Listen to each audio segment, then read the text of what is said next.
All right, so I'm probably gonna transfer all of this into here because this is obviously bigger, more surface area to grow these.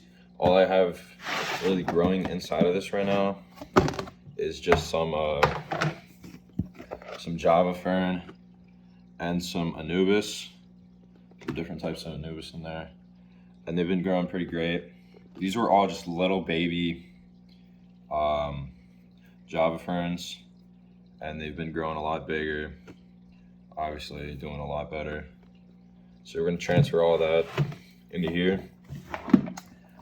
I got these. You know, you can find these at any like local Target or Walmart. I got these from Target, they're pretty cheap. As for depth, you're probably gonna want at least 6 inches so the plants have some room to grow.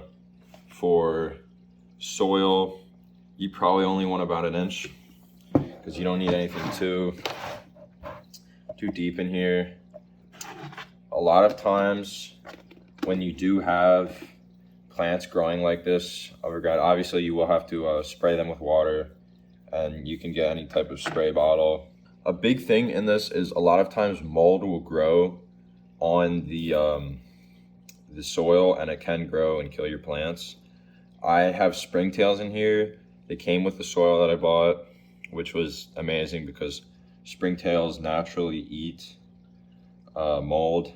So if you don't have springtails, and I'll show you what springtails are, I'll put a picture up right there. If you don't have springtails in your like little bio environment here, then only spray 3 to 4 times. You shouldn't grow mold as long as there isn't a humongous amount of moisture. But other than that, that's what you're gonna want to do. So I do have just some normal potting mix. Most potting mixes will do here. I need to go get more. All right, so here I just had to grab another bag of potting mix because I don't have enough in here. So you're only gonna want about 1 inch thick, inch deep. You're not gonna want too much. This is obviously dry soil, so I'm gonna have to spray it up. This soil here that I have is a bit moist.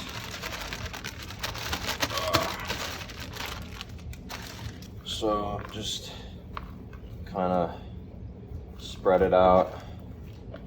Obviously it won't be perfect. Just want to get most of the spots, and then you'll kind of start.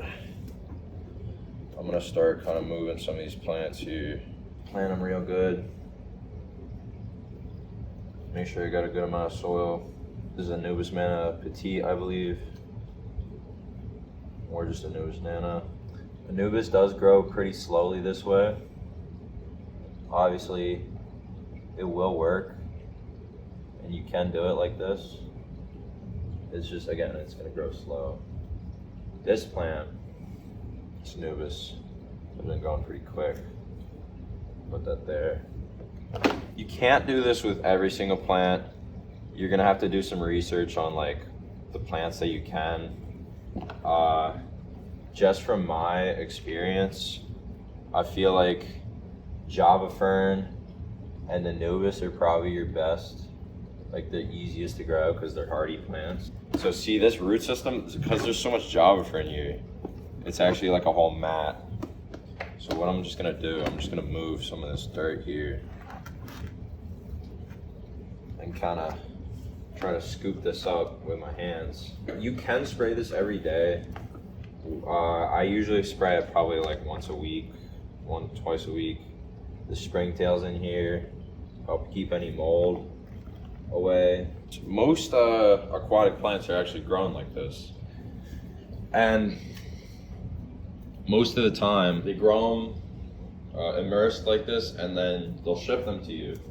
And the plants, you'll put them in your tank, and a lot of the times the plants will like melt back, and you'll have this one giant plant that just melts back from like maybe like being 10 inches tall to like 3 inches tall.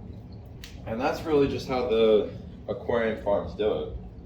There's some plants that I would grow in water out in instead of like outside water. But I would say a good 80% of plants are grown immersed. I'm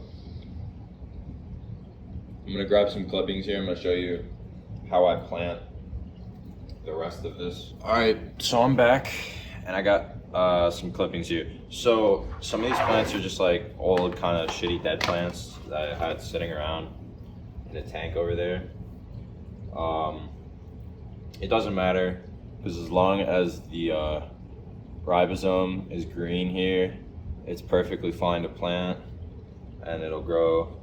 Most of these dead leaves that you have on these plants with like holes and shit, anyways, those will just die off and you'll get new growth. So we'll just kind of plant these about an inch or two apart. And now we just got some more babies.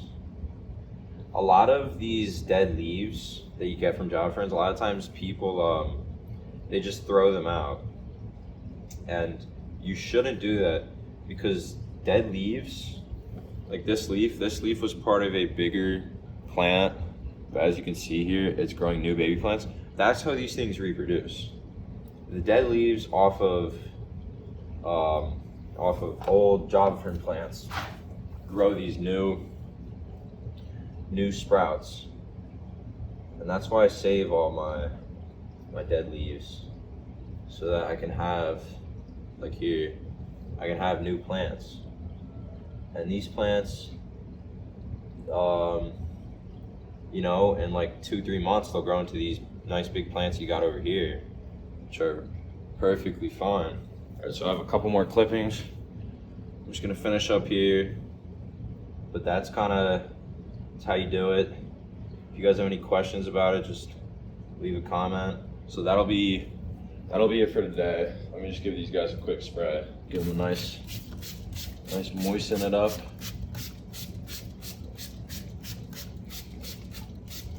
Obviously, you will need some sort of plant light. Like any light won't do. If you just have like some normal white light, the plants won't grow. They won't thrive. Just make sure your hood is somewhat clear. This isn't fully clear, but light can still get through this. So just put it there. Let it do its thing. So that's will be all for today, and that is how you set up your own indoor aquarium plant farm.